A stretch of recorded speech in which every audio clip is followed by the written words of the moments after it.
The kingdom story begins with a promise.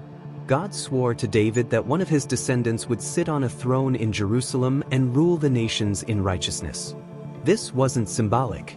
It wasn't spiritualized. It was a real throne, a real king, a real kingdom on earth. When Jesus came preaching the gospel of the kingdom, he was announcing that the long-awaited promise was at hand. Jesus sent his disciples only to the lost sheep of the house of Israel. The message was simple: repent, for the kingdom of heaven is at hand.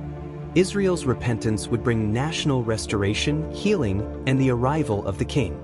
Every miracle Jesus performed was a preview of that coming kingdom. The blind saw, the lame walked, devils fled. These weren't random acts of compassion, they were kingdom credentials. Isaiah had prophesied these signs.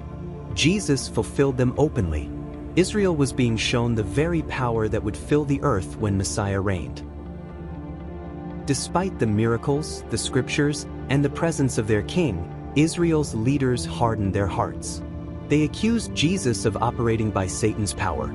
The offer of the kingdom was still genuine, but the nation's rejection was growing. The cross was coming, not because the kingdom failed, but because redemption required it.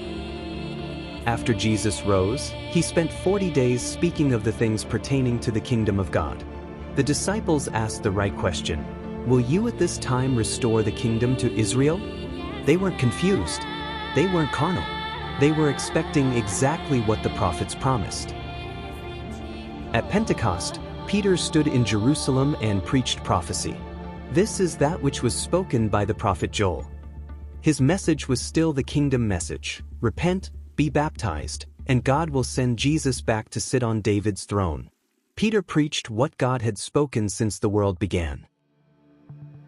The signs continued: tongues, healings, miracles. These were not church-age gifts, they were kingdom signs to Israel. God was confirming the message of the kingdom to the nation that had crucified their Messiah. The offer was still open. The king was still willing to return. Israel's leadership rejected the witness of the Holy Spirit just as they had rejected the Son. Stephen's stoning marked a turning point. Instead of sending Jesus back, God did something no prophet had ever seen coming. He revealed a new program, kept secret since the world began. The kingdom didn't disappear. It was postponed. The promises to Israel remain intact. The throne of David is still guaranteed. The prophets will be fulfilled. But for now, God has turned to the Gentiles through Paul with a new message: the gospel of the grace of God. When the body of Christ is complete, God will resume his prophetic program with Israel. The tribulation will prepare the nation. The remnant will believe. And Jesus Christ will return, destroy his enemies, and establish the kingdom promised to David. The earth will finally see righteousness, justice, and peace under the reign of the true king. Before the foundations of the earth were laid, before prophets spoke, before Israel ever became a nation, God held something back. Hidden in his own heart was a purpose no angel had heard, no prophet had seen, and no scripture had revealed. It was not written in the law, nor whispered by the Psalms, nor unveiled by the prophets. It was a secret kept since the world began, a divine plan waiting for the exact moment when heaven would open and God would reveal what had been concealed in himself from ages and generations. This is the mystery. Israel rejected her king, and the kingdom promised to David was postponed, not erased. The prophetic timeline paused, hanging in silence. But God was not surprised. In that pause, he reached into the counsel of his own will and opened a chapter no prophet ever foresaw. Instead of sending Jesus back to reign, God unveiled a new program, not earthly, but heavenly, not foretold, but hidden, not for one nation, but for all. The kingdom waited, while the mystery stepped forward. On the dusty road to Damascus, a man breathing threats and violence against the followers of Jesus was suddenly stopped by a light brighter than the sun. Saul of Tarsus fell to the ground, expecting judgment, but instead he received mercy. The risen Christ appeared to the chief of sinners, not to condemn him, but to choose him. God took a persecutor and made him a pattern of grace. To this unlikely vessel, God would reveal the secret he had kept hidden from the beginning of the world. Paul did not learn his message from Peter or the 12. He did not sit at their feet or receive their commission.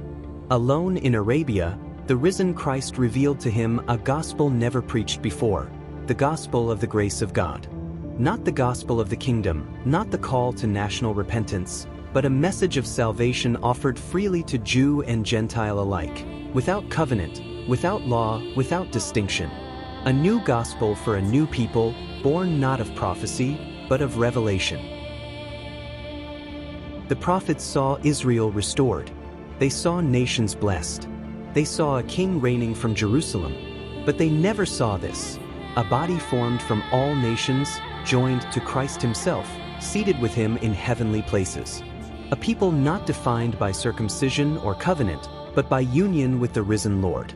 Neither Jew nor Gentile, but one new man. A creation that did not exist in prophecy because it was hidden in God. This is the body of Christ, the centerpiece of the mystery. In this present age, God is not judging nations or establishing thrones.